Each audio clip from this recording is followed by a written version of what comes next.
जय भीम, जय भारत, जय संविधान। मैं बहुजन मीडिया से गौतम रत्ना और आज हमारे स्टूडियो में हमारे जो गेस्ट हैं के गौतम साहब, पूर्व वित्त मंत्री बैसपा सरकार और विधानसभा परिषद अध्यक्ष रह चुके हैं। बात करेंगे उनसे। दिल्ली आए हुए हैं हमारे स्टूडियो में। सर, पहले तो आपका बहुत बहुत स्वागत है। आपको अपने इतना कीमती टाइम निकाल के आप स्टूडियो तक आए। Thank you. तो मैं साहब के बारे में कुछ और भी थोड़ा सा पहले बताना चाह रहा हूँ। वो मंत्री भी रहे और इतने बड़े बड़े पदों में पार्टी में भी उन्होंने बड़ा काम किया और समाज के प्रति कोई भी उनके अंदर आपको घमंड नाम की चीज़ नहीं दिखाई देगी। जिस तरह से एक बड़े मुकाम पर नेताओं में पहुंचने के बाद आ जाती है, इस चीज़ को मैं कई साल पहले मैं लखनऊ गया तो तब मैंने वहाँ उस चीज़ का एहसास किया। और वो वहाँ उन्होंने मुझे इतना वक्त दिया, गाड़ी से लेकर के जो भी मुझे वो मदद कर सकते थे, आर्थिक तौर पर भी जिस तरह की मदद कर सकते थे समाज के काम करने के लिए उन्होंने की। और ऐसा हमारे बहुजन नेताओं में देखने को बहुत कम मिलता है। ऐसा देखने को बहुत कम मिलता है जब उनको राजनीतिक कामयाबी मिल जाती है। अक्सर मैंने देखा है, मंत्री साहब माफ़ी चाहूँगा क्योंकि मैं ये आपके डेजिग्नेशन के लोगों पर मैं सवाल कर रहा हूँ, तो उनमें एक ईगो आ जाती है, कार्यकर्ताओं से मिलना पसंद नहीं करते हैं। और ख़ास तौर से बैसपा के तो अंदर मैंने भी 35-40 साल काम किया है, यह मैंने वहाँ पर भी देखा है। तो बहुत बहुत आपका धन्यवाद। धन्यवाद।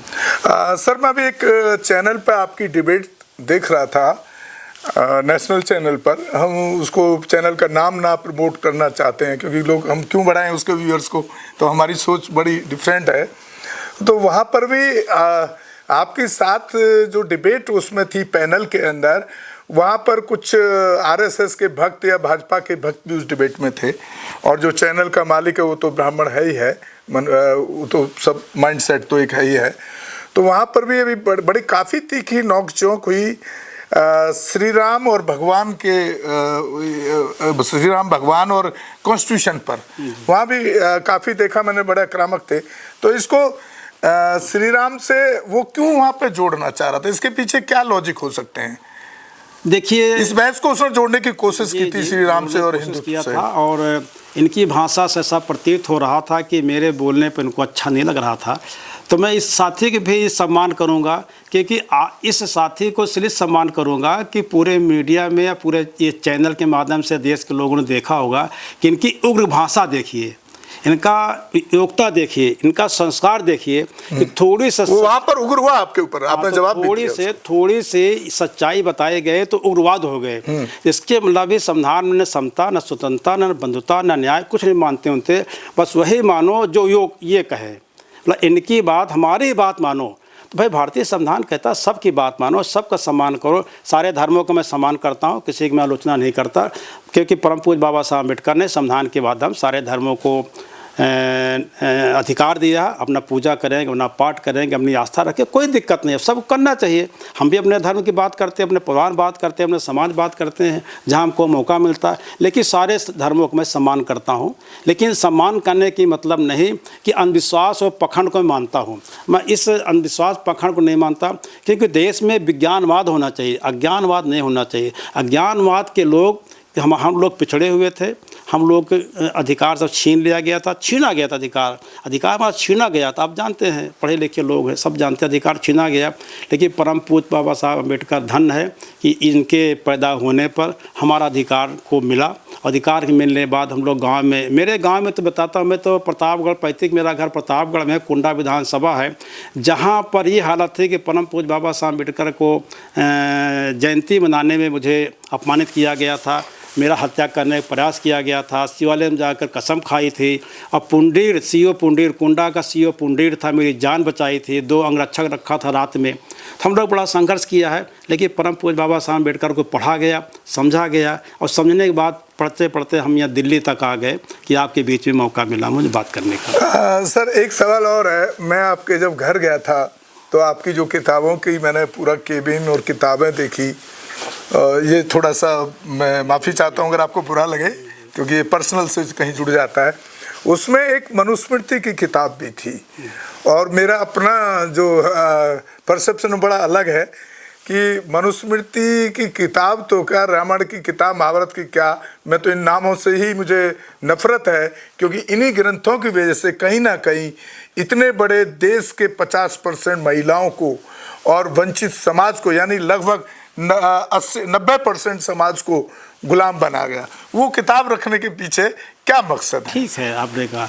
देखिए, अगर आप किताब पढ़ेंगे नहीं, मुझे याद है 25 दिसंबर 1927 को परम पूज्य बाबा साहब अम्बेडकर ने मनुस्मृति को जलाई थी जी, है ना? ठीक है ना, मैं कहीं भूल तो नहीं रहा हूँ? बाबा साहब अम्बेडकर ने नहीं चलाया था, बाबा साहब अम्बेडकर के एक साथी थे ब्राह्मण समाज से, उनके हाथों से चला। परम पूज्य बाबा साहब अम्बेडकर ने, नाम इनका, मैं गया हूँ वहाँ पे, लेकिन परम पूज्य बाबा साहब अम्बेडकर साथी एक नहीं थे, दो थे। एक अत्रेय जी थे, हाँ, और एक नाम मैं भूल रहा हूँ, ब्राह्मण था, नीलकंठ, एक नीलकंठ थे, और ये एक अत्रेय जी थे, लेकिन उदारवादी ब्राह्मण थे। ये उदारवादी ब्राह्मण थे, ब्राह्मण समाज माने जाते हैं। इनका मैंने इतिहास मैंने पढ़ा है।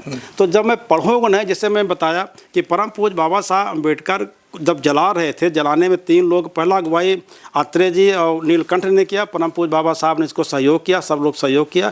तो इसके मतलब है कि परम पूज्य बाबा साहब अम्बेडकर के मनुस्मृति जलाने का सहयोग 2 ब्राह्मण किया।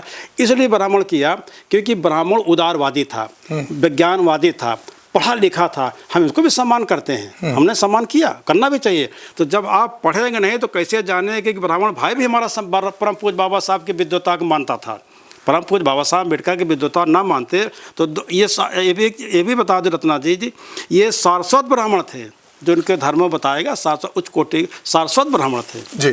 तो परम पूज्य बाबा साहब अम्बेडकर के ज्ञान के दिशा को प्राप्त करके बाबा साहब के साथ साथ इनका भी नाम चल रहा है। परम पूज्य बाबा साहब अम्बेडकर मनुस्मृति न जलाते, दोनों नाम ना होता तो इनको कोई जानता भी नहीं। लेकिन परम पूज्य बाबा साहब अम्बेडकर ने मनुस्मृति जलाई। अब क्वेश्चन होता है कि परम पूज्य बाबा साहब अम्बेडकर ने मनुस्मृति क्यों जलाई? जो परम पूज्य बाबा साहब अम्बेडकर ने मनुस्मृति जलाई, अब परम पूज्य बाबा साहब अम्बेडकर अवसर मिला भारतीय संविधान को लिखने के लिए। देश की अजीब चीज़ें हैं कि भारतीय संविधान विज्ञान पर टिका हुआ है और मनुस्मृति अज्ञान पर टिका हुआ है। तो भारतीय संविधान विज्ञान पर टिका हुआ, मनुस्मृति अज्ञान पर टिका हुआ। मनुस्मृति के माध्यम से तो हमारी महिलाओं को, हमारे समाज को नीचा दिखाया गया, शिक्षा का अधिकार से वंचित किया गया था, चलने फिरने वंचित किया गया, तो बहुत कठिनाइयाँ थी। तो जब आप पढ़ेंगे नहीं तो ज्ञान कैसे होगा आपको? सर, मैं तो वहाँ उस क्रांति भूमि, उसको ऐतिहासिक जो हमारी भूमि है जहाँ पर मनुस्मृति जलाए, उसको क्रांति भूमि बोलते हैं। और मैं वहाँ विजिट करके आया, और एक खान साहब थे मुस्लिम समाज के, उन्होंने वो 15-20 बीघे के करीब जमीन है जहाँ पर वो सभा की। अभी मैं 6 दिसंबर के परम पूज्य बाबा साहब अम्बेडकर बॉम्बे गया, चैत भूमि में। जी 6 दिसंबर में गया था। सर, तो फिर उस मनुस्मृति में कोई क्या पढ़ा आपने सर? मनुस्मृति में आप पढ़ेंगे, हाँ, तो केवल वो दर्शकों को एक चीज आप पढ़ लीजिए कि परम पूज्य बाबा साहब अम्बेडकर देश के विद्वान थे। 6 विद्वानों की लिस्ट में परम पूज्य बाबा साहब अम्बेडकर अग्रणी नाम था। तो परम पूज्य, सबसे बड़ा क्वेश्चन रत्ना साहब ये होता है कि परम पूज्य बाबा साहब अम्बेडकर जो मनुस्मृति जलाए, तो क्यों जलाया था? कारण ये है, तो क्यों जलाए थे, इस क्वेश्चन को जब तक आप, अब सारे लोगों में मैं कहना चाहूँगा कि आप लोग ज्ञान विज्ञान की बात करते हो, मनुस्मृति परम पूज्य बाबा साहब अम्बेडकर जलाया तो इसका कारण होगा सत्य। और फिर मनुस्मृति को जलाने वाले व्यक्ति को भारतीय संविधान लिखने का जो मौका मिला, तो इसके मतलब कि जो मौका मिला भारतीय संविधान लिखने वालों को, तो भारतीय संविधान को जो लोकसभा, ये भारतीय विधान बनाने की जो सभा बनी, परम पूज्य बाबा साहब अम्बेडकर समिति के चेयरमैन थे, 7 मेंबर थे, सैकड़ों सदस्य थे। तो मैं इनको भी धन्यवाद देना चाहूँगा, जो सदस्य थे, जो 7 मेंबर ने बनाया। इस सरकार को भी धन्यवाद दूंगा जो इस सरकार ने परम पूज्य बाबा साहब अम्बेडकर विश्वास किया, हाँ, कि परम पूज्य बाबा साहब अम्बेडकर ही पूरा देश के पहला विद्वान है जो भारतीय संविधान लिख सकते हैं। क्योंकि भारतीय संविधान लिखने के लिए बहुत लोगों को विद्वान ढूंढा गया, लेकिन परम पूज्य बाबा साहब अम्बेडकर बराबर कोई भी विद्वान नहीं मिला। तो परम पूज्य बाबा साहब का मौका मिला। जिस तरह से अमित शाह ने उसके बाद जो अटैक किया कांग्रेस के ऊपर, इसका मतलब कि कांग्रेस ने इतना नुकसान तो नहीं किया बाबा साहब की बातों का, नहीं तो फिर वो जब उनको प्रारूप अध्यक्ष बनाया गया संविधान समिति का, और जो बाकी के 7 एक्टिव मेंबर थे, उनमें से सबके सब तो भाग खड़े हुए थे। उनका पूरा हिस्ट्री है, पूरा फिल्म में भी दिखाया है, कोई बीमार था, कोई विदेश में रह गया, कोई घर के काम, ये पूरा उनकी हिस्ट्री है। इतना ये कड़ा शब्द है, कोई बीमार हो गए थे, कोई सियासत काम में फंसे हुए थे, तमाम थे कि कड़ा शब्द आपने बोल दिया, मतलब तो भाग नहीं गए थे, बीमार थे और बहाना ही है, सियासत मैं तो उसी रूप में देख रहा हूँ, सियासत में फंसे थे। लेकिन परम पूज्य बाबा साहब अम्बेडकर पर ये जो 7 विद्वानों में 7 सदस्यों में बाद में परम पूज्य बाबा साहब अम्बेडकर कहा कि परम पूज्य बाबा साहब अम्बेडकर बहुत मेहनत किया, बहुत ज्ञानवर्धक है और हम लोग विश्वास करते हैं, इन लोगों को बाबा साहब को सम्मान भी दिया। तो कहीं ना कहीं कांग्रेस को भी हम यहाँ कह सकते हैं कि अगर कांग्रेस उस टाइम मेजोरिटी में थी, मौका नहीं देती, तो जो बाबा साहब आज कर गए हमारे लिए, शायद वो हमें मिलता ही नहीं। तो कांग्रेस की सरकार पंडित जवाहरलाल नेहरू सरकार की थी, कि जरूर है लोगों अपनी अपनी बातें, लेकिन मेरा मानना है कि मैं ज़्यादा तो नहीं, लेकिन इतना जरूर मानता हूँ कि सरकार के द्वारा जो मौका मिला, या सरकार द्वारा परम पूज्य बाबा साहब अम्बेडकर कानून मंत्री का जो इनको मौका मिला, तो इनको भी धन्यवाद है जिन्होंने विश्वास किया, क्योंकि परम पूज्य बाबा साहब अम्बेडकर को कानून मंत्री बनाना जरूरी था, ये तो जरूरी हो गया था। अब परम पूज्य बाबा साहब अम्बेडकर को चेयरमैन, समिति का चेयरमैन बनाना भी जरूरी था। तो परम पूज्य बाबा साहब अम्बेडकर को सम्मान जब पिछली सरकार करती है, सारी सरकार ने किया, भाई देश आज़ाद हुए 75 साल हुआ, तो क्या कभी कोई भी सरकार, कोई भी मंत्री या कोई भी प्रधानमंत्री कोई अपमान किया तक?